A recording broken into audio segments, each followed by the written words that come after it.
story began with a man feeding some pigeons at a park.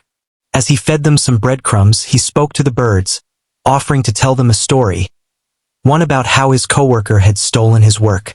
He explained that just yesterday, at a drinking party, he was drunk. So, he accidentally revealed the details of a proposal he was working on. The next morning, that very coworker had taken the idea and submitted it to their boss as his own. The result? A promotion for the thief. The man, stunned and outraged, could not comprehend how such a thing was even possible. Admitting it was pathetic, he recounted how, upon hearing the news, he was so shocked that he ran out of the office.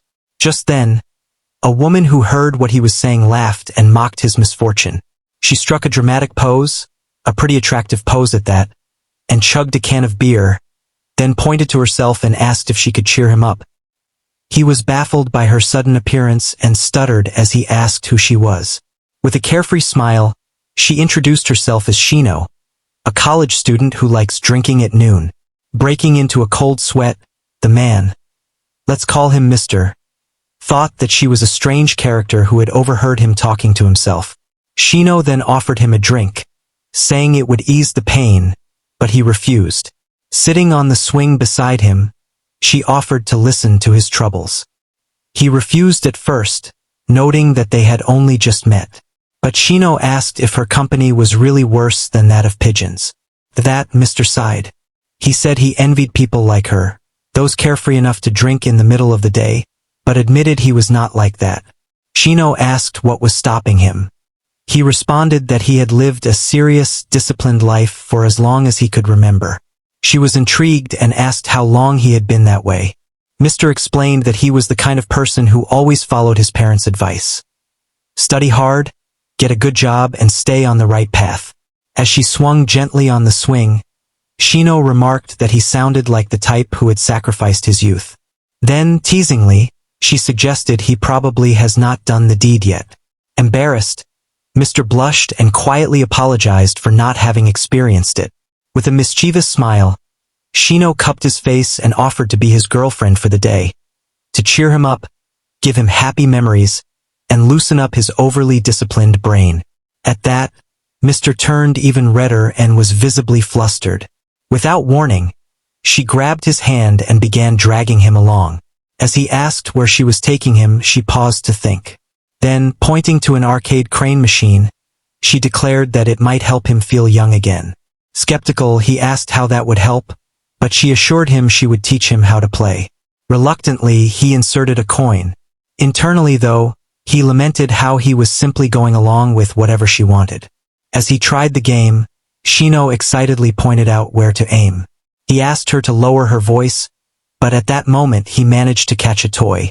Overjoyed, Shino jumped on him, pressing herself against him, which caused him to turn beet red. With a playful grin, she asked if he felt her jigglers. Flustered, he tried to explain, but she hugged him tighter and kept rubbing against him. As he begged her to stop, they somehow managed to win a toy, and both were equally surprised. Cuddling the prize, Shino asked if she could keep it. Since Mr. did not particularly want it, he agreed. She thanked him with a sweet smile, which made him blush. She noticed and teasingly asked if he thought she was cute. Still blushing, he denied it and quickly tried to leave, but she trailed behind him. At first, Mr. did not understand why she dragged him around like that, but as they spent more time together, he gradually felt his heart becoming lighter. Watching her smile slowly lifted his worries away. Later, as she licked some ice cream, she gleefully invited him to share it. Mr. could not help but laugh because so much of it had smeared around her mouth. Seeing him laugh, Shino beamed with joy because he finally laughed. Meanwhile, Mr. was embarrassed, surprised by his own laughter. Sitting side by side, Shino asked Mr. what he thought of their date. Stuttering, he admitted it was not bad. She laughed, saying he was not being honest. Looking down, he told her that her lifestyle did not suit someone like him, though he appreciated her effort to encourage him. Shino responded matter-of-factly, saying that he's worked hard enough, so there is nothing wrong with relaxing. She told him his serious nature was actually cool and that she enjoyed their date and maybe, just maybe, she was a little interested in him. At that, Mr. blushed. Looking away, he stuttered and asked her not to tease her elders. But Shino only teased him more, asking if he was blushing. Flustered, he told her to shut up. After a brief silence, he told her that if he had met someone like her back in high school, maybe his life might have turned out differently. Hearing that, she called out to him as he stood up. He thanked her for the day and said it was getting dark, so they should head back. But as he tried to leave, she grabbed his sleeve and asked him to wait. Smiling, she told him the date was not yet over. The next thing he knew, they were at a hotel. Shino commented on how nervous Mr. seemed. As Mr. removed his suit, he admitted that it was his first time, so of course he was restless. In response, Shino gently pulled him into the bed. She gave him a lap pillow. When he asked what she was doing, she began giving him a head massage, saying it was a reward for always doing his best. She laughed at how red his face was and told him he was really funny. Then, taking off her blouse, she told him he could do whatever he wanted. Blushing, he adjusted his glasses and said he could not just sleep with someone he just met. He believed intimacy should be shared between consenting lovers. She told him she wanted to do it with him and asked if it was a no-go. He said he was not against it.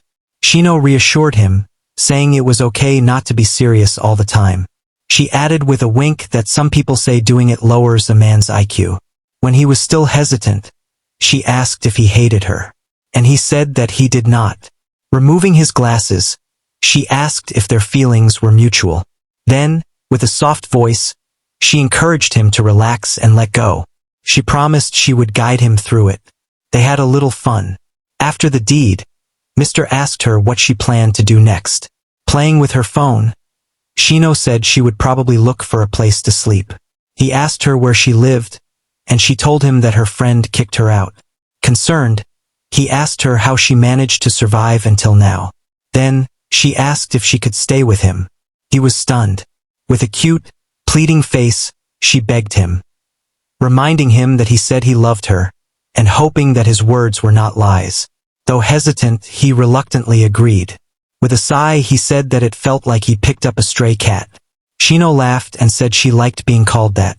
Then, striking a cute pose, she asked him to shower her with lots of love.